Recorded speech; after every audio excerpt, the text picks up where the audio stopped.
In this tutorial, we'll learn how to create a credit note. Apply to Invoice applies the credit directly to the original invoice, reducing the outstanding balance. This is the most common option when the invoice has not been fully paid. For example, if a customer owes $500 and returns $100 worth of products, the balance is automatically reduced to $400.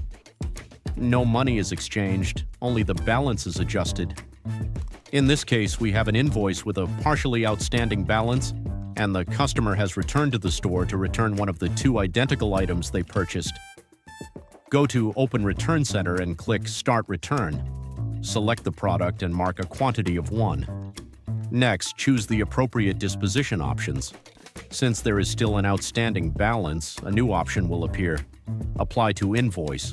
Select it and click Next. In the final step, review all the information and proceed with the return.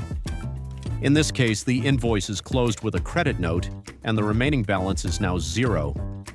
If the outstanding balance had been less than the value of the returned product, the invoice would still be closed, and any remaining amount would automatically be issued as store credit.